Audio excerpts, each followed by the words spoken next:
Good morning, everyone, and we're ready to get started. Thank you for joining the session today. My name is Srividya Kannan, and I'm the editor for Illumina, and as well as I run a company called Avaali Solutions.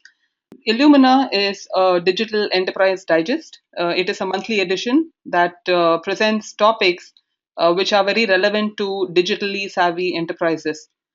Every month showcases an interview from a thought leader around the topic of the month. Illumina also hosts several webinars, and this webinar is on the topic of good practices in P2P automation.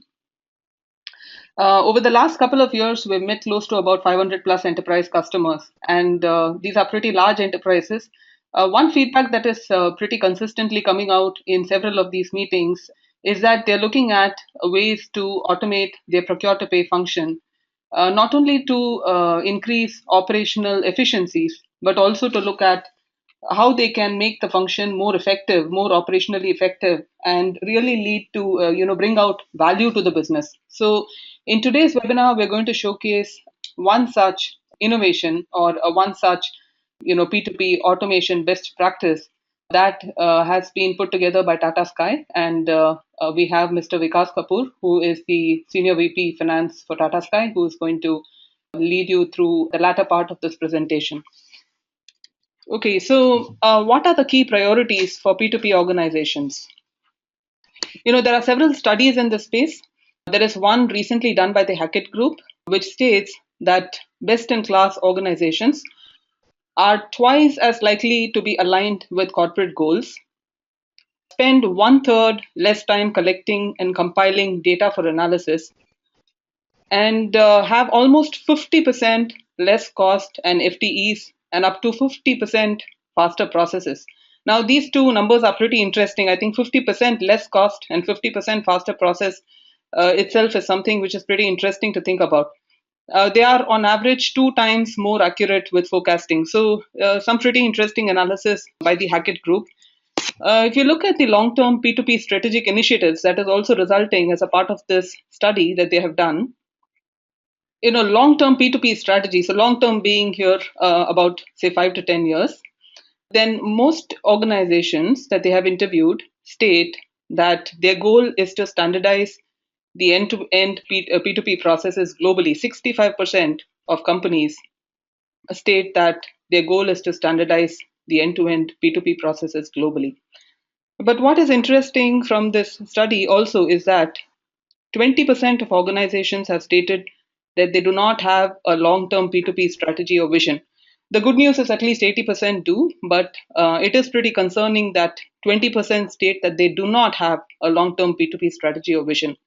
Another pretty interesting statistic here is that 15% of organizations state that they want to move the majority of processes into offshore or low cost country shared service center. And that's just about 15%. That is larger than what we would have assumed, but this study indicates 15% only. Some more interesting statistics around what do the best really achieve. So let's look at this for a minute. We're talking about cost to process an invoice.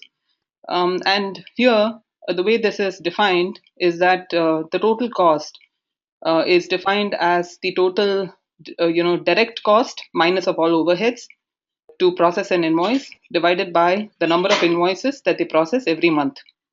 Okay, so this is a pretty simplified approach to the costing because what they have not taken into account, for instance, is the activity-based costing, perhaps, to run that activity. But nevertheless, I think these numbers itself, if you look at it for a minute, it gives us a high-level indication in terms of what is the cost to process an invoice. So one thing that comes out very clearly from this slide is the fact that labor intensity is one key parameter for organizations in terms of defining or managing their cost. So if you look at, say, for a minute here, 10,000 plus organizations, right? And look at the median here.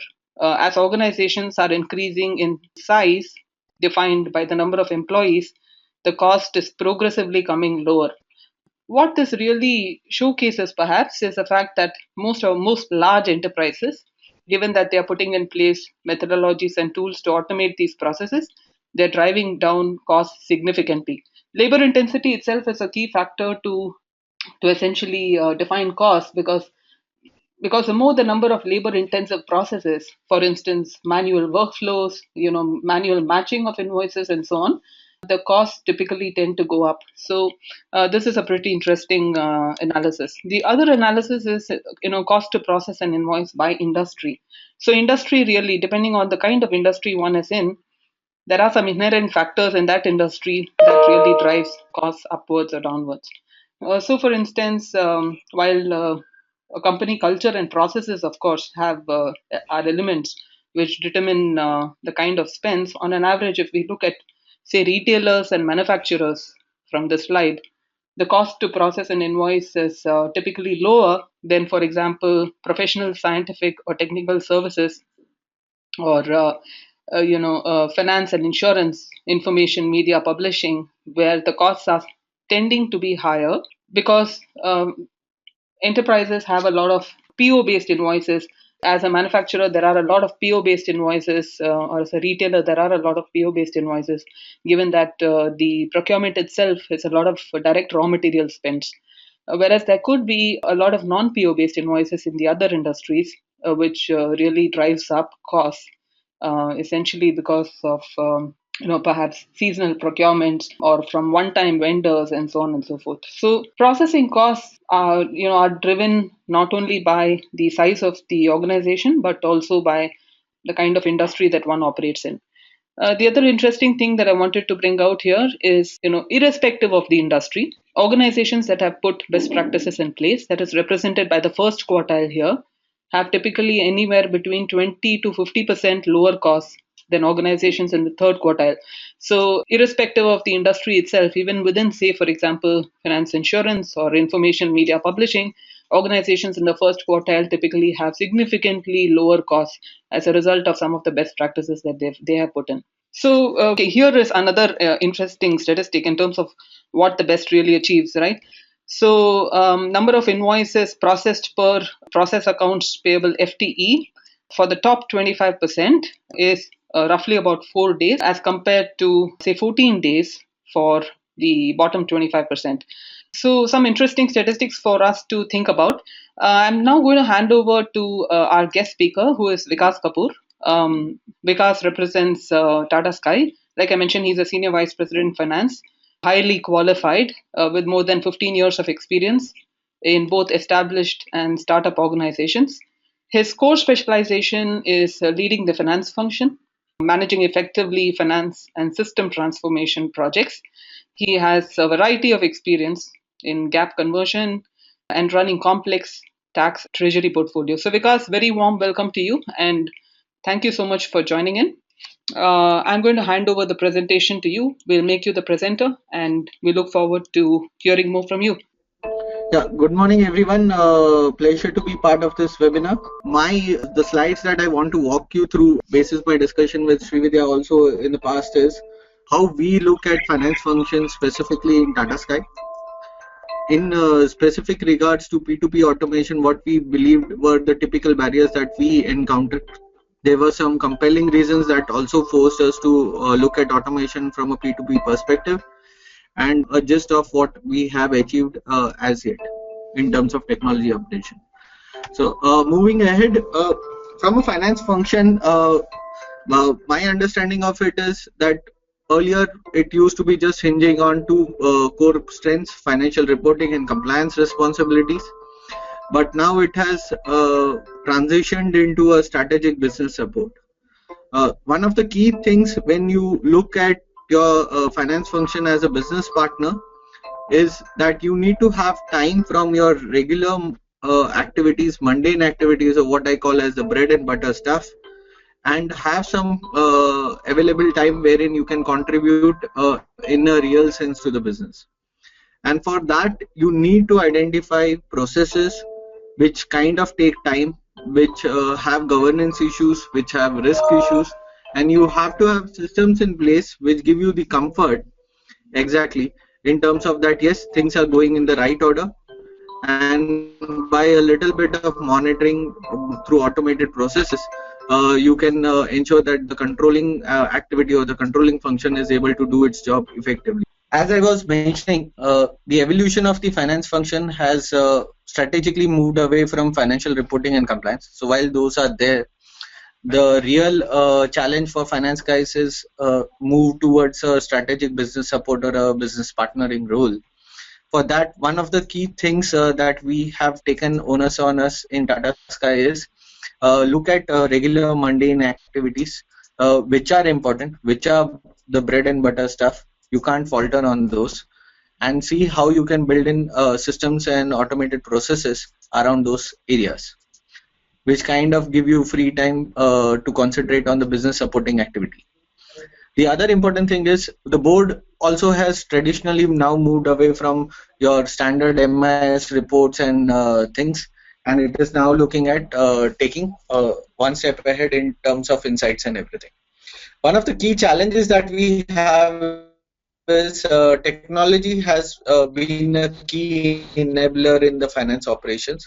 It is proving to be a transforming agent. Not only in the shared service centers, but even smaller entities, SME players, they are also looking at a shared service model in terms of building scalability. What it does for you is basically it gives a standardize. They work like clockwork. And another key element that you are able to drive within the organization is an effective change management, which is more towards how do you bring in better controls over your processes? How do you reduce the cost of processing? How do you make finance as a key enabler, and just not by words but by actions as well? Moving to the next slide, one of the key things as challenges that we have, or which are typical barriers to P2P operations, are first is in terms of insight and control. As I mentioned, there needs to be an inadequate AP process control, specifically on the compliance side. There has to be some sort of an insight into you also invoice, or earlier cost of processing an invoice used to hover around 32 rupees just from an INR perspective, and today we are far below that. There is also a difficulty in terms of paper-based or labor-intensive processes. Basically, in terms of, yes, lost invoices, invoices having signatures which you find very difficult to comprehend whether they belong to the right user. So from a control point of view, these processes kind of add into your process steps. Also, another important thing which is missing in today's P2P processes is there is no integrated workflow or data management. Things that one can use technology is automating your P2P operations, is getting an integrated workflow or a data management. You can integrate it with your ERP in the sense that each of your invoices is tagged to a journal entry, which allows you to access it for audit, internal audit, or for reference ever. So you are not dependent on, okay, I need to pull out this invoice, I want to analyze it, and wait for the record team to send it from the warehouse, and then you are looking at the invoice. So today in Tata Sky, we have it at the click of the button. If I want to analyze a particular spend, I can look at the invoice itself. So there were quite a few compelling reasons for us to look at automating P2P. One is from a better spend visibility and control. The other was in terms of timely and correct financial reports. We had a large in terms of P2P operations, and we wanted to streamline and put them in rules. So we did that. We also wanted to reduce instances of fraud or duplication of payments, duplication of invoices, and overall improve the control environment around P2P processes. These were some of the compelling reasons that we looked at when we thought of automating our P2P processes. So from that very purpose, we looked at driving the value in the P2P processes in two ways: process governance and standardization, and also looking at technology to help us with some of the challenges that we faced in P2P. Going to the main slide, which is on P2P optimizations in Tata Sky. As I mentioned, some of the challenges are there, which are listed down on the left-hand side. What we did was is what I intend to talk you through. So from a P2P transformation, what we did is we had centralized accounting. We had 4 offices across India. So when we decided of setting up our shared service center, and it is an outsourced shared service center, not a captive shared service center, we centralized the accounting operations templates. So mind you, for a company of our size itself, we were grappling with more than 380 odd varieties of invoices, and we had to standardize them to the bare minimum of around 100 odd, which could be easily read and analyzed by open text. We looked at various options of invoice processing, basically like OpenText, Barswire, Brainware, and other processes. And we decided to go with OpenText because it kind of worked seamlessly with our SAP solution. There was a bit of challenge in terms of digitizing and automating invoice capture. Most of the companies that operate in Asia Pacific would be aware that you have a lot of invoices with a lot of supportings. You have a lot of manhandling of the invoices. Wrong and automated invoice capture really involved us putting in a process whereby the invoices could be scanned and digitized in an efficient manner, in a seamless workflow, and in a way it was legible for the system or the OCR system to read it, because there you are relying on the system to give you the numbers and do the three-way match. It also involved a lot of change management, both internally as well as externally. We had extensive workshops both internally and with our key vendors in terms of how it is going to benefit them. Like with any system change, one of the key challenges that you have is the adoption of the technology by the users. So we had a process wherein we were hand-holding the users for the 2 months post-implementation, and now is the time wherein we have gone on a real-time basis with our implementation. A lot of KPI based reporting and analytics we were able to build around our P2P optimization, and which is currently helping us in achieving process governance as well as controls around it. So what were the results? Just to give you a snapshot, we were able to bring down our turnaround time from 7 days to 2 days. We lowered around 3 FTEs within 1 month of go live. We had our systems and processes are now geared up to handle around 4 times more numbers than what we used to handle. So just to give you a fair sense, we handle around 3,600 to 4,000 invoices a month. We have much greater visibility on the outstanding liabilities and vendor payments. More than that, from a user perspective, the advantage that the user has got today, he exactly knows where his invoice is. It has been scanned, it is pending for approval, or it is scheduled for payment, or it has been paid. And if it has been paid, the data is also shared parallelly with the vendor. So the vendor is also informed immediately that yes, your payment is scheduled for the coming week, and he gets the assurance that yes, he need not call up any accounts payable guy finding out where my invoice is stuck and what has happened to it. So these were some of the key benefits that we managed from our P2P optimizations. Just in case if anybody has any questions, I'm more than happy to answer that. Okay, so you could ask your questions on the chat button. The chat button is open. If you have any questions, just use the chat button to post them in. Yes. Can you hear me, Vikas? Okay, so we have a question, Vikas, from Mr. Sundaram. He is asking, can you brief on reducing fraud in processing? Okay. Just to give you a case in point, see, typically not all your invoices are PO based.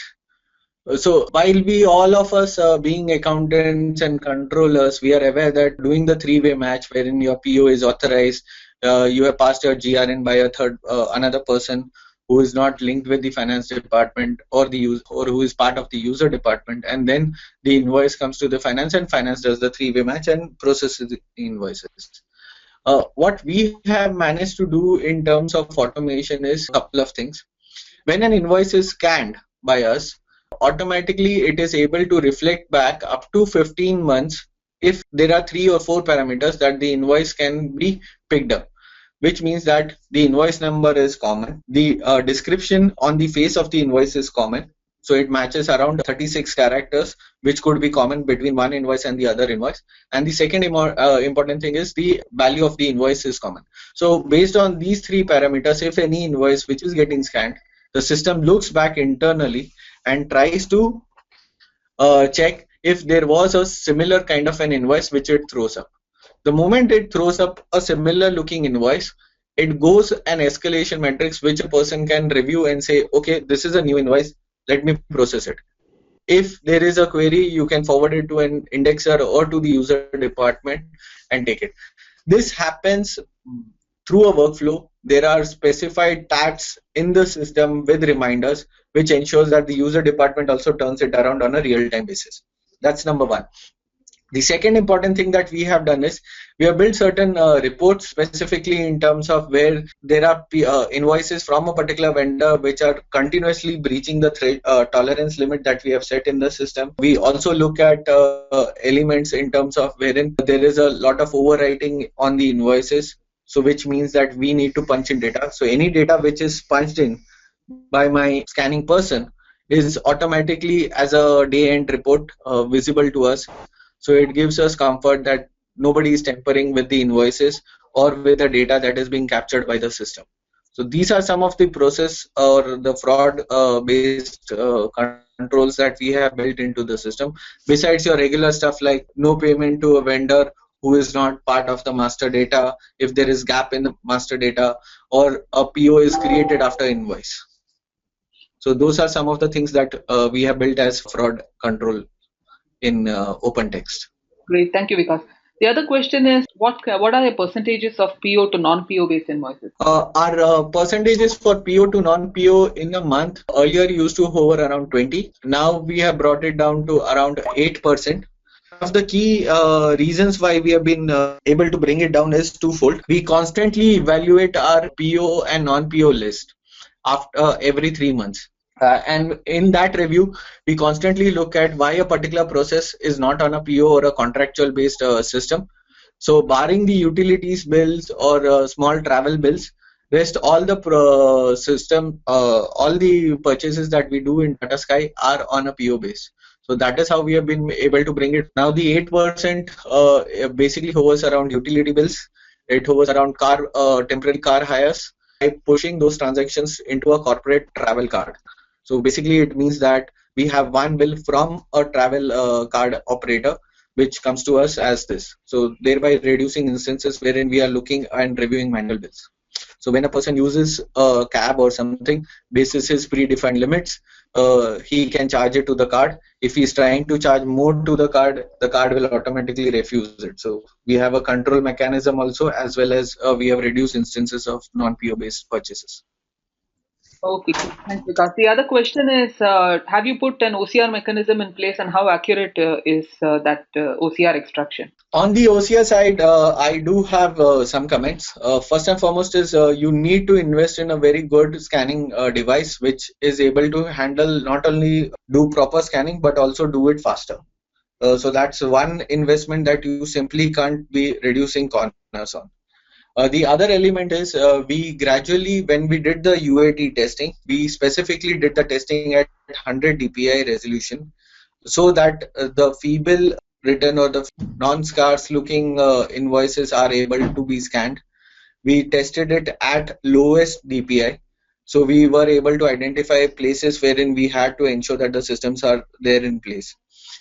After that, what we have done is gradually we have built on our scanning implementation, wherein we have increased from 100 dpi to 200 to 300 dpi. As I mentioned, from a report perspective, whenever any data which is a financial data is being amended by the scanning person, there is a deviation report which gets generated at the end of the day. So we look at those deviations and try to identify which are the vendors wherein we are typically getting these deviations. And that's how we work with the vendor in terms of standardizing their invoice or ensuring that their description on the invoices is much more legible, which can be picked by the OCR. But if you ask me, in the last 2.5 months of our going live, have we found instances where the OCR has picked a wrong amount? Till now, no. And we do have governance risk GRC also from SAP, wherein scanning images are also cross-verified. So we have not encountered as yet. But as I mentioned, during UAT stage, you should do it at 100 dpi. So you identify the vendors who have ineligible invoices being sent to you. Okay, great. The next question is on what were some of your key challenges in executing this project, and how did you overcome it? The key challenges that we had was on 3 basic parameters. While we managed to do our centralization, we didn't have standardized processes. So when you don't have standardized processes, what happens is a typical implementation is looking at Whatever I do manually, the system should do it. So you never look at the best practice that is there in the P2P space or any other activity which you are trying to outsource. So first and foremost was rehash our existing process, assuming that that process is not efficient. We looked at the standard P2P processes followed, and then we kind of realigned our P2P processes around that. Then we targeted the technology. Whatever you do, whichever system you bring in, difficulties of your past manual processing of invoices.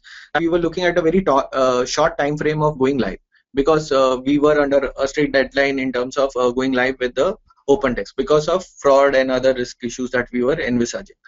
Due to which, what we did is during the project stage, we did a couple of activities parallel, like procurement of material, doing test scenarios, build up of test scenarios, and everything was done parallel. So we did not wait for UAT for the test scenarios to be built in. The test scenarios were built parallelly as we were working on the project. That was another key thing which allowed us to condense the time frame. And the third important thing was we had created such an amount of built up of this solution within the organization as well as outside the organization that people were looking forward to the go live of this thing. You have to create a noise, a pitch for this system.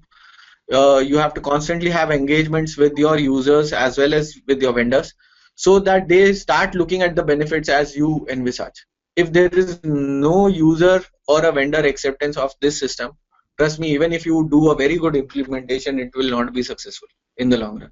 So these were the three challenges, and that's how we had a mitigation plan towards that. Okay, great. The next question is on change management. So the question is, how did you manage, handle the change management aspect of it? Like typical all finance guys, we slotted our people into three buckets. We did an ABC. The ones who have less impact on business but create the most noise. The ones who are not ready to accept change. So whatever we do basis our past experience with them, we had classified them. And one of the key strategies that we use from a change management perspective is we tackled each group separately. So we never got them into the same room, for one simple reason is because at times the influence of one group over the other is a bit contagious. From that perspective, we also sat and we kind of listed with each of what are their pain areas with the existing manual processing, as what we ran them through. So there was a fair amount of challenge their side. Why are you not configuring the system from this perspective and this? We also took a couple of people out, showing them how other standardized P2P processes are being done to gain their acceptance. And after that only, we kind of went around advocating our change management of the P2P automation. Another important thing which people need to bear in mind is that people do like assurances. So you have to be fine with sharing the reports, how the processing is happening. Whether they like it or not, you need to keep on sending them reports in terms of, okay, this is the turnaround time. So it's not like overnight our 7 act of processing invoices went from 7 to 2 days. There were some groups where the processing time was went from 7 to 15 days. It went the other way around also, because the person had not understood the training completely. So then we specifically targeted those user groups in terms of where they were stuck, what was the gap in their understanding of the training that we gave them in terms of the invoice approval and the workflow. And we looked positively towards feedback. So after go live also, you need to have much more engagement sessions, because that's the time when the user typically decides, yeah, I am with the system, I am not with the system. So those are some of the things that we did specifically in our change management exercises. Okay. The next question is the system open to vendors to upload directly from their system or interface with the vendor system directly? As yet, no. Our current implementation is not geared up for it. But is the capability there within the system? Yes. We deliberately did not do it because we wanted to stabilize the system. And in the past, we didn't have a process wherein the supplier invoices used to come directly to the finance. It used to come to the user department. So we want to take one step at a time. So that's why we moved from the invoices first coming to finance. And soon, as a part of our second phase, we are looking at a vendor portal wherein the vendor can actually send in an e-invoice or a paper invoice. And he gets a trigger mechanism that the invoice has been accepted by Tata Sky back. So that's part of phase 2. but we have still not gone live with it. Okay, then we have one more question which says, how many locations are you receiving invoices from? Yeah, so earlier we had around 8 locations which used to process invoices individually across India. When we did our centralization, we got it to one location, but still the invoices were being received by the user department when we went live with OpenText. So as part of our change management during the OpenText project itself, we made it mandatory that all invoices have to be directly sent to the shared service center. We allowed for a so basically today if a vendor or the user department receives an invoice and they send it not to the shared service center, the invoice is and the vendor has to go back and then again courier back the invoice to the shared service center or send it by email in place so that and you have to do that. Otherwise, people will take the system for a ride. Shreya? Yes, okay. So I think that's pretty much, we're coming to the end of the session, Vikas. In case anyone else has any other question, you could raise them now. Otherwise, you could send us an email. I have put up on the slide now the link as well as a mail ID. If you could drop us a mail, then we'll be very happy to put that on to Vikas and take his response to that question. Thank you, Vikas, for the session. Really appreciate your time. Thank you so much. And thanks everyone for participating. I hope the session has been useful. Vikas, you want to say something? Yeah, Srividya, first and foremost, thanks for giving this opportunity to share what we did in Tata Sky. To all the users and the people who are logged into the webinar, first and foremost, once again, apologies for the gap in technology intermittent during the webinar. And also on the hindsight, look at your processes seriously without any emotional attachment. The moment you are able to remove the emotional attachment that this is a process designed by me and this is the way it only can happen, I think so we are on the path of adopting technology much more better. That's all I can say. Excellent. Great. Thank you everyone for joining. We'll try and edit this recording for you so that it is more audible. And we'll share the slides certainly with all of you. Thanks once again for participating and please reach out to us anytime. Thanks so much. Good day.